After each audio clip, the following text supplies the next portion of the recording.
Welcome to the Sonic Shaman Show, home of the Coffee Connect and Conscious Connections. The show is dedicated to empowering you to perceive, know, be, and express your unique voice in this world without the fear of judgment of others through healing, coaching, and educational services. In each episode, Hank and his guests offer tools, techniques, and inspiration to help you step into your potency. Now, here is your host, Hank Settela.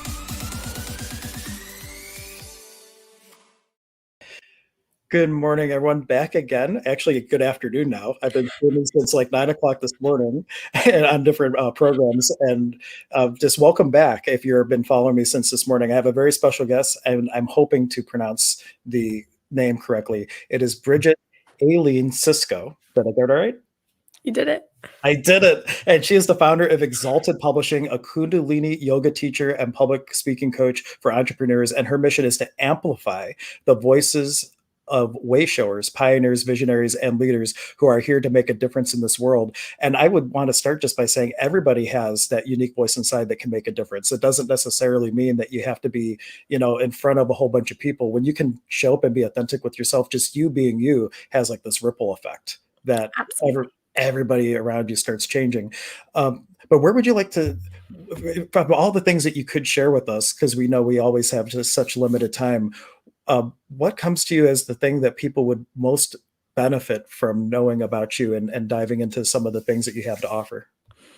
Yeah, totally. I'd love to start at the beginning because my entire entrepreneurial journey started with illness.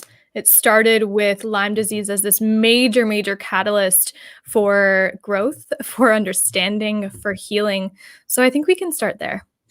Awesome. So like Lyme disease, I have had a couple of people, clients of mine, and one of my teachers who taught me about crystals, that they had Lyme disease at a early age and weren't diagnosed or were misdiagnosed. And it just created such havoc in their life. Were they straight to the point with finding that out about you? Or was it like these other scenarios where they didn't really know what was wrong and it was really having to take some deep dives into trying to figure it out? Yeah, definitely the second point there. So I didn't have that full answer, and I am no expert on this, so I just want to share that this was my personal experience, but it really was layers of going to many, many, many, many doctors, of having no answers, of being very frustrated. I was around age 14 or 15, and I was just dealing with a lot of health complications, skin rashes, like pneumonia. My immune system was completely knocked down. And you might have had this conversation with some of your guests. Some of the testing for Lyme disease isn't quite there yet, unless you go to a holistic practitioner who can test for all these titers and other things. So really the journey started when I was very frustrated with my health. I didn't really understand what was going on because I was so young. I didn't really have a connection to my body. And what started happening was my frustration led me to all of these holistic outlets because I was just fed up. I was like, I cannot do another round of antibiotics because that's ruining my gut. I have to go for colonoscopies, no answers. So absolutely, it was the same as some of your clients or some of the people you've interviewed. A very meandering path is what I would say. Oh, meandering path. And was there a turning point though, where for me, I don't have, Lyme disease in my background, but I did have a problem with addiction and meandering through knowing that there was something wrong, but not being able to get to it. And it was like a moment of clarity where I just had this declaration of will to the universe, universe, help me, God, help me. And then everything started to shift. Did you have a clarity moment like that where things just started becoming clear, or was it a particular modality that called you that started to give you clarity on what was really the things needed to heal?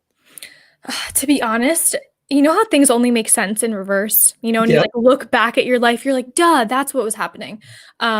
So one of the biggest catalysts was when I was so frustrated going to this doctor. I had typed up, at this point, it was a couple of years into the healing journey. I typed up my entire medical history, all of the antibiotics, all of the things I'd ever been given, all of the diagnosis, all of the co-infections. And I go to this doctor and he doesn't look at my paper, doesn't even give it the time of day. And I was pissed at this moment. Thank God for my mom, because she was my voice, honestly, at that time. And I left there crying because I was like, how does he not get it? Everything is connected in the body. So I had already started to make that connection that okay, if this person's saying that it's just my gut, there's something else going on. Like everything in the body is connected. So because of that frustration, I started to, do my own research. I was like Google's best friend.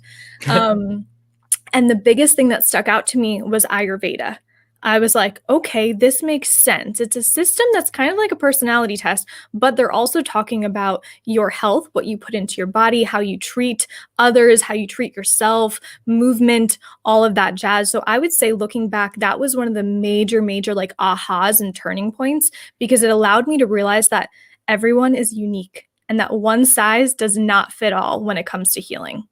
Yeah, we say that in Access Consciousness, they have like 60 different energy flows and different energy practices, but they say you might have like 5 people there that all have the same type of cancer or same type of medical condition, but energetically they all got there at different ways. And you would use a completely different protocol or different order of protocols to address that. So I know that just looking at some of the information, that you also had the knowing that you were going to work with people. Was it your own struggle with the journey that you wanted to like help people fast track themselves to be able to get to that place of healing? Or when was your knowing that you were really going to be working with people?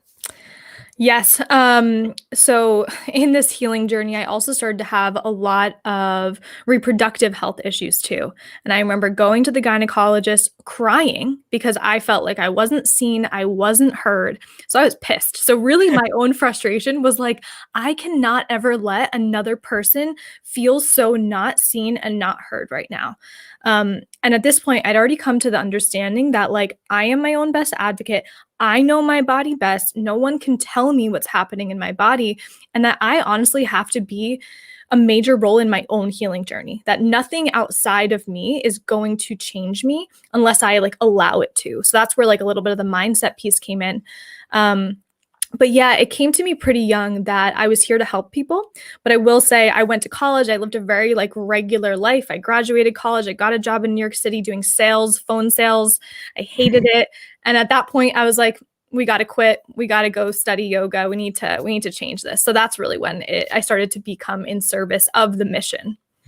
And this reminds me of something that my one friend Mary posted on Facebook, and I know she was watching earlier. Mary, if you're watching, like send me the link again. It was about this this person that was overweight, and they had these different health complications going on, and every doctor would say it's just because of your weight, just because of the weight, and they knew that it wasn't, and it actually motivated them. They lost all the weight, they showed up, and the issues were still going on, and then the doctor ordered the MRI or whatever the tests were, and they found like some really weird anomaly that is like a rare case, but they weren't even willing to look at it because doctor knows best. You can't possibly know your body better than the doctor, and everybody was taking the first most obvious thing and attributing it to that instead of really taking the deep dive and listening to the patient. And that's where they get really kind of crazy, treating a symptom instead of the cause, where you were looking at it holistically. You knew things were connected. And with the yoga, what was the, I guess I'm still looking for like, where did you put it together that it was Lyme disease? Was like a thing where, oh, this is that, and really came to that awareness and started getting the body better. And did you make a connection to how the Lyme disease was manifesting physically from something etheric? Because sometimes a cigar is just a cigar, and other times things manifest physically because of an inner wound or a wound from childhood. Yeah. Okay. So I can back up. So this was like a 5-year healing journey, but I did get the diagnosis of Lyme disease. So once I got that diagnosis, I started, thank God for my mom, she was already tuned into like the holistic alternative therapies. I went to acupuncturists, I went to chiropractors, I went to a Lyme disease specialist. So really did a lot of the actual work around Lyme specifically. And when you treat Lyme, again, I'm no expert, but there's a lot of co-infections. So I was treated with a lot of herbs, which did help a lot. So that answers your first question. And now I forget your second question. No, and if you made a correlation, like if you look at Louise Hay's work, who wrote the book about like how like a heart attack could be a hate attack, cancer could be resentment. Was there any energetic correlation to Lyme disease showing up, or was it more like Sigmund Freud saying sometimes a cigar is just a cigar, it was just an illness? Or did you find deeper roots energetically of what might have brought that into being for you? So not totally, and especially during this like 5-year healing journey, I did not have the awareness. But because my journey was so multi-layered, and I don't have just like one thing that helped the healing, what I did notice is the more and more that I started to work on myself beyond just the physical body, beyond just the food I was eating, but started to work on myself with my relationships, how I thought about myself, how I cared about myself, how I perceived my abilities, how I perceived everything in my life. That is when things started to shift. And the correlation I've made later on in life in my own entrepreneurial journey, which is helping people use their voices and spread these messages, was that I didn't have a voice at that age. I didn't speak up for myself. I didn't know how to. And that's a huge part of my journey, because although not everything was connected to my, voice, I didn't stand for myself. I was actually called spineless in high school once. So I was kind of this person who was just like, go with the flow. She's so simple, easy, like blah, blah, blah. So that was a huge awareness and awakening later on in the journey to be like, oh, that could have been a huge correlation. Like, you didn't stand in your power. And that's a huge thing for people, is one, finding that unique voice, and then being able to be confident in standing in your power. Because when you're actually showing up as you, if you don't have that idea that it's none of your business what other people think, then sometimes you don't allow yourself to become empowered, because you are putting too much value in other people's perceptions and judgments about who you're going to be, and how much of a wound that could create if you're not in the space of taking everything with a grain of salt. So is that something you had to work on too, to be able to shut off other people's judgments and go from spineless to this person of empowerment to help people? Absolutely. And the image I'm getting is literally strengthening my navel. It's like standing up taller. It's like that connection to one of these power centers in the body. And yes, I believe that really helps. So if there is a person listening to this that is struggling with their health specifically, I would encourage you and invite you to just think about some of the other aspects of your life that aren't so obvious. Some of the more subtle aspects beyond food, beyond just the herbs. Like, what about your actual life and how you present yourself in the world? Because you're right, that was a huge, huge piece of this for me personally. Yeah, and I think is it New Zealand or Australia, they have a thing called tall poppy syndrome, where you don't want to stand out too tall, because then the tall poppy gets cut down, right? So like it's like this like social fear built into people. And I remember when I worked at the bank, I have 10 years of experience in banking. Like, the guy who trained me, he's like, you got to run in the middle of the pack. You don't want to be too good, so you stand out and they want you to do more, and you don't want to be too low, so you're like not performing well and they start talking to you. Just run in the middle of the pack. And I think that's kind of a mindset that's instilled in people. You just don't want to be bothered. Like in the movie Office Space, I don't know if you've seen that. He's like, my real goal is not to be hassled. You only do enough work to not get, to get by, and not to get, looked at and whatnot. And for those of you, I see Megan tuning in and just saying, hi, Hank, thank you so much for tuning in. If you do have questions, if anybody has comments, you're welcome to do that. Or you can also just chill and relax if you're on your lunch break while you're eating or whatnot, because I know that we are kind of in a lunch hour for some people, so they might not want to be typing on their phone while they're enjoying their coffee or lunch or whatnot. Just kind of a personal question, since I have someone that has studied yoga, it started to shine to me to dive into yoga. And I was even looking at like these online certification courses now we were talking a little bit about beforehand. Do you have recommendations? Like with yoga, it's not just about the physical body. They really do kind of do a blended approach, but there's so many schools of different types of yoga and different niches that they are kind of catering to. Do you have any words of advice for people who are looking to do something for the body, of what kind of school of yoga to pursue depending on their goals?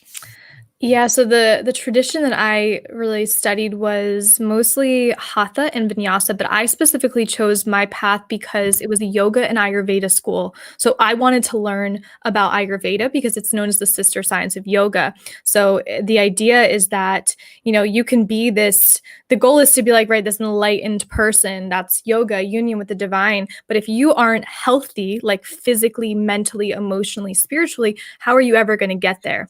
So I would encourage anyone to just do some research and find out what you specifically like, because there are a lot of schools of yoga that are mostly physical based, and you kind of enter the deeper parts of yourself through the physical body, which is beautiful. And then there are some that are more spiritual based. And I think it's really just the personal decision of what feels really good for you. And out of curiosity, I found for myself, like, that the body and the being are two separate consciousnesses in a way. And it wasn't until a couple of years ago that when I really had that awareness and I started asking, hey, body, what would you like? And I went like a vegan overnight, literally. I was in line at Chipotle. I asked that question to my body the first time. And normally I got like the half carnitas, half barbacoa. I'm like, body, what would you like? And it's like, not that. And it was like instantly overnight, total plant-based diet, and I haven't looked back since. Did you have that same like awareness, like just not including the body and on the decisions? And was there a turning point where you started to operate like just naturally more holistically with that holistic mindset? I would say that I didn't understand that there was anything more than the body before I dove deeper into yoga. Like I was the person who was very physically fit, runner, soccer player, wanted to be fit, to be skinny, to be healthy, to be the ideal. So honestly, for me, the journey was through the body. It was thanking the body. It was going through the body and then expanding my consciousness and awareness that there are these layers. We call them koshas in the yoga philosophy. Of the first is the physical layer, which is the most dense. That's why it's the food you eat, it's what you consume. We're most connected to it. Then you go into the mind, then you go into the pranic body, right? The breath body. Then you go into the wisdom body. Then you go into the bliss body, which is this Anandamaya kosha. So I would say for me, it was really this like journey through the body to expand further, if that makes sense. Yeah, it does make sense. And it's just different vocabulary from what I'm used to, because I study like the Alice Bailey work, Treatise of Cosmic Fire, and they have like these, it's the physical body, the astral body, the mental body, then the Buddhaic body, atmic, spiritual, and monadic. And it's like just kind of like the same kind of concept, but it's like different vocabulary. And that's a great thing to keep in mind. So many things show up the same way, just with different vocabulary. And then we're comparing, oh, well, this is like that. But my teacher would always say that in the difference is the gold. Don't compare things away, but look at the subtle differences. And in that difference is like the little nugget that you really need to get from this other way of looking at things, that if you compare it away, you will have totally missed. So that's like a huge takeaway for people. And I don't know if you found that to be the same thing when you found things that are similar yet different. I love that. I've never heard the quote about the gold, but I think that is beautiful. And I think this is a really good time to bring that quote back into life, because there's a lot of different opinions going on in this moment, and how beautiful if we could look at them and find the similarity and also find the gold within the similarities and the differences. Yeah, and just to speak to one example, like everybody is usually familiar with the chakra system. In Peru, they have a whole nother energy system they call nawis, Nawis, and they're these eyes of energy, and there's 5 of them, and they kind of correlate with the chakras, but it's more like how energy is brought in and expressed out of the system. And chakras they look at as more energy distribution. But if someone looked at it like, oh, that's like the chakras, you would just shut yourself off to all this other additional knowledge of how they work together. And then like the lymphatic system and the meridians kind of tie together. Are there any energy systems in the fields that you've studied that I haven't mentioned that are like maybe another missing piece to this energy puzzle, out of curiosity? I don't know too much about it, but just as someone who thought about being an acupuncturist, it's traditional Chinese medicine and those organ systems and how they relate to all the emotions in the body, and the nadis, which are these channels of energy in the body, and these meridians. So there's so much out there. It's fascinating. Yeah, and Megan was just saying, wow, interesting story about how I went vegan. Yeah, and I don't know if you're a plant-based, do you have any stories of like how when you started connecting with the body, everything changed overnight? Like you said, you were all about the body just to be fit and skinny and all that. Did it shift for just being kind to the body versus trying to show up in the world a certain way? Absolutely. I definitely dealt with some forms of disordered eating when I was young, because I just didn't understand that food was meant for nourishment. Like of all of the systems, we didn't understand that. So I would say that one of the biggest changes was to literally look at food and be like, this is a form of nourishment for all the cells in your body. And at that point, then I didn't deal with counting calories and not eating enough or eating too much. It was just like, this is to nourish all cells in your body. And this is for energy. It is for sustenance. It is for connection to the earth. Yeah, and for people who are in that space where you're just eating to eat per se, like when I eat now, like with the awareness that I have, I'm actually, as I'm chewing my food, even like having the idea that I know that there's this energy being released, and it's like an energy ingestion and not just a food ingestion. And it creates such a different experience, a more enriched experience with whatever you consume and put into your body. When people come to work with you, I know you focus mostly, if I remember right, on entrepreneurs and helping people that are in positions of leadership. Do you work with people, maybe not necessarily professionally one-on-one, but even like the people that show up in your life that are struggling to find their unique voice in this world? Have you worked with people to start honing them in on finding that spark within and starting to cultivate it? Where does someone start with peeling off all those layers, covering up that wuhu koya, we call it in shamanism, that seed of divine potential, that unique voice within? Absolutely. And honestly, that's how I started my business journey. I started as a holistic health coach, which turned into like spiritual life coaching. So most of the people I were working with were women who were very unhappy at their jobs. They knew that they were meant for more and they were dead scared. They were like, how do I do this? I have no idea. So that's how it turned into entrepreneurship coaching and working with a different aspect. But that really began when they started to, exactly as you said, strip all the layers of stuff that doesn't define them and that doesn't actually show them who they truly are. Because we have all these, you're probably familiar with the book, The Four Agreements. Yep, by Don Right. Miguel Ruiz. Yeah. Yep. And we have these agreements and these stories and these narratives that we accept as true. And a lot of the times they're just that, they're just stories. So we take a look at some of the stories. You ask yourself, what have I been telling myself for, all these years of my life or all these days or all these moments of my life? And is that how I actually want to live my life? So for anyone starting this journey and wants to start to develop who they are, I would highly recommend that kind of deep dive into yourself and some of your own narratives given to you by society, family, friends, because you get to choose the narrative that you live out. Yeah, and for those of you who were on my stream, my sobriety date for drinking was March 9th, and it was 15 years. And I did a stream where I talked about this one acronym, As I Forgive Me, which is like a metaphysical approach to inner work.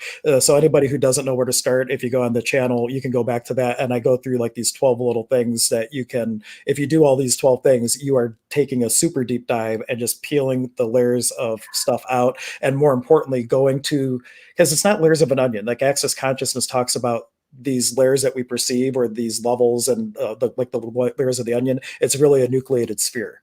And it's like a kid's bubble pipe, and these bubbles are filling in, and you pop a bubble, another one fills in, you pop a bubble, another one fills in, and you're just like, you don't feel like you're getting anywhere, because the real flow was back in high school when you were called spineless, or when you were in third grade and you got bullied on the bus and you didn't stand up for yourself. And this energy of victimization is fueling from this original wound and creating all these bubbles. So you can pop them all you want.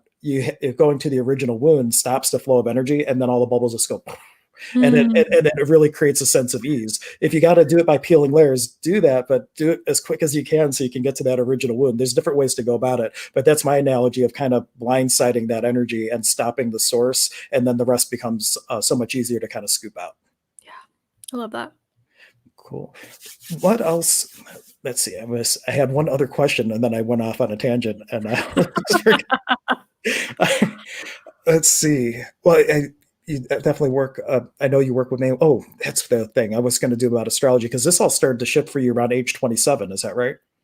I am 27 now. Oh, you're 27 now. So how fun. Because if you're familiar with astrology at all, are you familiar with secondary progressions and Saturn returns? So well, secondary progressions isn't as relevant, but they say in astrology, if you're unconscious, and obviously you fast track to this process, but the first 28 years is you getting programmed by society and your parents and your family and friends. That's your first Saturn return. And then coming up on 28, there's a 7-year arc to this. So like anywhere from 22 to 28, there's this awareness of none of that crap is me. Who am I really? And then there's this process of taking the deep dive to get rid of all that stuff. And then the next 28 is you stepping into your potency. That's all like the autopilot of the universe. The more conscious you are, the less astrology matters, and you fast track all that. And it sounds like you really just took a deep dive and took care of it all. Yeah, sometimes I feel like having this awakening at a very young age did fast track all this, but I will say it was challenging because I got along better with adults. Like I could conversate better with people who were much older than me, even though I was like a chameleon, because I could be the party person in college, which I was. But then the other side of me was like, let's go to the ashram and let's talk to these people who have been staying here for weeks and months on end. So it's a beautiful thing that I had this awakening. Came with some challenges, but I would never change any of this. And I'm saying like my illness specifically, I would never trade it for the world, because honestly, it was the greatest gift to my life. I like saying that the trauma and drama of our past creates the pearls of wisdom and the diamonds in the rough that really are our gifts to the world. Like how we were in that one class together where they said your mess is your message. Yep. And I also like to add your pain becomes your platform, and they become assets to really help people. And this is last call. We were going for about 25 to 30 minutes for the stream. So if you do have any questions, now is the time to ask while we have her on the line. And it doesn't necessarily have to be anything on the topic. We can go very much off topic if there's a question. But we do have Megan just offering that she actually became mostly vegetarian at 24, but still not vegan. Technically, I'm plant-based plus honey because I do eat honey still because it felt light. I listened to the body, and if the body said tomorrow it wanted a steak, I would question it. I would be like, "Are you sure?" Because I don't think that would happen. But I'm really about communing with the body and seeing what it likes. And I get really weird cravings, like pineapple and pistachios. I'm like, I don't know why you want it, but okay, and that type of thing. I didn't even ask, are you plant-based, or did you have any awarenesses around that and on how to contribute to the body in terms of food and things? Yeah, I'm actually not plant-based anymore. I do eat meat in my diet, and this was because I was vegetarian for a very long time, and I lost my period. So there were some female health things involved that led me back to incorporating meat in my diet, but I am mostly plant-based. And to be honest, that was a very hard decision for me because in the yoga community, this is not the norm. And I've had some friends who are, I would call them, I don't want to call them that in case they're watching, but they're very headstrong about certain points of view around. In fact, I've been corrected by one of my friends that I'm not vegan, I'm plant-based because I'm doing it for me and not for the animals. And there's like certain points of view around veganism about that. And it's really, for me, it's a choice with the body. And it's also a choice of what works and what doesn't work. Like if you just look at the sustainability of some of the practices in our diet today, it is not sustainable long term. Yep. So regardless of points of view about if eating meat is right or wrong, it's not going to work for the planet in the long run. And we just haven't quite gotten to the point of, oh, Jesus, we better change now or we're not going to be not around much longer. Absolutely. And as my husband and I are closing on our first house in 2 weeks from now, and I've always had a garden for the last couple of years. So I really want people to be reminded that food can come from your backyard. It can come from the land around you. And I mean, that is the most healthy way to actually be eating, because that kind of soil right there, it's not sitting in a truck for hours. It hasn't come from another country and been sitting on the supermarket shelves. So I would encourage anyone, if they do want to connect with food, garden. That's a great, great way. Yeah, even if you don't have a garden, they have those little green things that you can put on your counter now, and you can grow your own tomatoes and lettuce. Like you can grow some of your own food no matter your situation. Yep. And we'll give Megan the final, well, I'll let you have the final comment, but she's just saying, I have more faith in a loving creator when I was younger. So many things have happened that I've lost my faith. Has this ever happened to you? I have felt bullied by negative synchronicity since 2017. That is the idea of life happening to you instead of through you, and things that can kind of pile up when you're younger. And if you do lose that faith, I would invite you to ask the question, what energy, space, consciousness, and choice could your body, being, and beyond be to start entering to the space of being in the flow of the universe, but happening with your life through you instead of to you. And anything that doesn't allow that, destroy it and uncreate it, because that's a lot of things that might have built up over time. And that's not something in the last couple of minutes of our thing that we can dive in, but maybe we can create a part 2 and start with, how do you go from that place of negative? And really the only Satan is seeing anything as negative. It's like, you'll find I'm an acronym nerd. I love throwing them out there. But it's like a lot of mindset stuff. I had a lot of experience in my drinking days and really being the victim. And it took a mantra of 1 year saying self-pity and gratitude cannot coexist to start shifting my point of view. So it's like staying the course, staying with it. Do you have anything to add to that? We didn't talk about this, but just to end, the victim mindset is what I think created my healing journey for so long, because part of me at that young age stayed in that victimhood because I didn't know there was another way. So Megan, to kind of go off your comment for just this last moment, is we've all had things that have happened to us. We've all had experiences. We are on this earth plane for a reason. We have polarity. We have dark and light, hot and cold. We have all of these things, but it is up to us to actually choose how we see these things, because there is beauty in every challenge. And I'll just leave it at that. Perfect. What would it take for you to find the diamonds in the rough and the pearls of wisdom within? And thank you so much for coming on. I so look forward. I hope we can plan a part 2 and dive into some other juicy topics. Loved having you on, and we will catch you next time, everyone. Bye. Thank you.